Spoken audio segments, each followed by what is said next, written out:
Hi everybody, thanks for joining me back here today. Today I want to show you what I did for my speakers in my car. These are the factory speakers that came in the car with the Kia. Basic paper cones. These are actually the rears, no tweeter at all in the back. I'm just running this full range. Basic paper cone. There we are. Kia.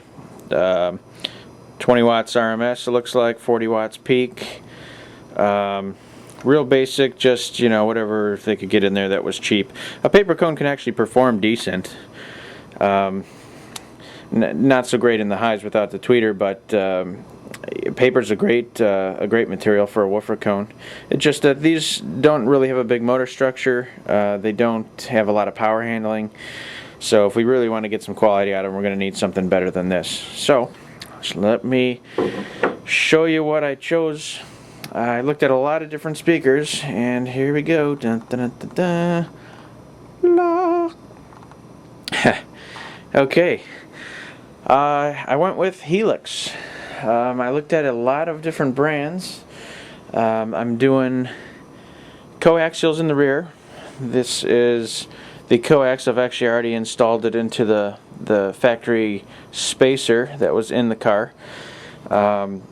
We've got, I believe these are woven fiberglass cones. We have a silk dome tweeter. I think this is about a 3/4 inch silk dome, or 18 millimeter as they probably say in Germany. The tweeter is pivotable, and it changes as you rotate, so you can angle the tweeter to your listening position no matter if it's on the right or the left side of the car.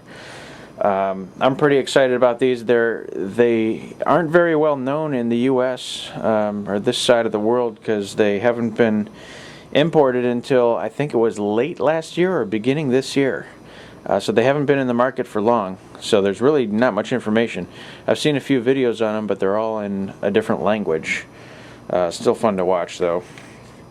So this is the factory spacer. Like I said in my other video, I measured my depth here. I had about 2 5/8 to this spacer. They had just a little bit more clearance to the window, so I thought I could stretch my max depth to about 2 3/4. These speakers are, I think, 2.6, right around 2.6 inches deep, maybe 2.56, so it clears just fine. It does not stick out of the spacer. They're 6.5s in the Kia Optima. If anybody else out there has a 06 to 08 Kia Optima, they're 6.5s. Crutchfield got it wrong. Metra got it wrong. Yeah, I had to measure them, so they really are a true 6.5, and these fit perfectly, as you can see. They just bolted right in. No modification needed. I'm using actually the factory connector on top here. I just want to be able to plug right into the factory harness and be good to go before I put the aftermarket amp in. I'm going to run them off the head unit for a little while, see what I think about them. I'm still working on choosing my amplifiers and whether to go with a 2 or 3 amplifier setup. These handle quite a bit more power. We're looking at, well, the coaxials for the rears are going to have 50 watts RMS power handling capability, 150 peak. So these will be nice and dynamic with a good strong amp. I had to solder in a little jumper to go from the factory harness up here connector to the connections on the woofer. So use some 16 gauge oxygen free copper there. But I'm pretty anxious to see how these go. These are the coaxials for the back doors. The fronts, I am using the component sets. These handle 60 watts RMS. They also play a little lower. The rears, I guess they roll off around 55 hertz. The fronts go to 50 hertz, so get a little bit more kick out of them. They actually have their own standalone crossover, external crossover, which you can see there. Some air core inductors, some decent audio grade capacitors there.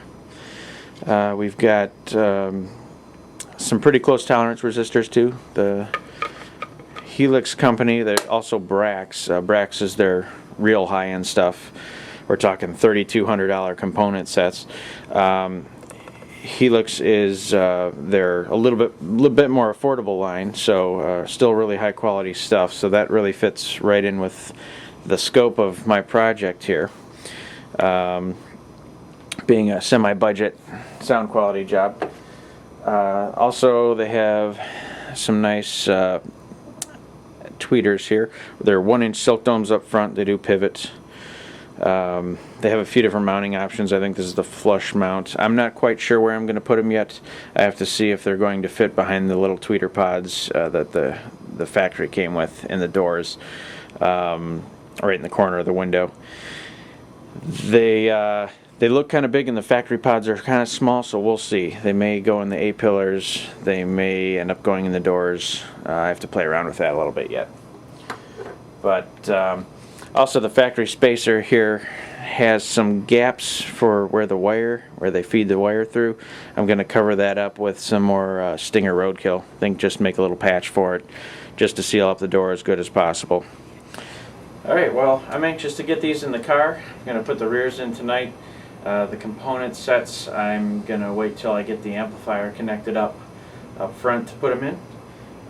So I'll definitely make a video of these when they're all done. I'm going to play some real music too, so you can get a good idea of what this thing's going to sound like.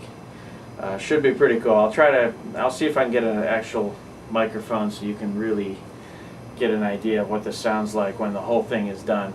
This is definitely a major project for me, but it's half the fun is deciding what I'm going to do, what I'm going to put in. So thanks for stopping by. I'm going to be doing a video on my amplification and some more on wiring up next, and we'll go from there. Alright, thanks a lot. If you guys have any tips or questions or anything, feel free to ask me in the comment section below, and subscribe if you want to see more of this. Alright, have a good night.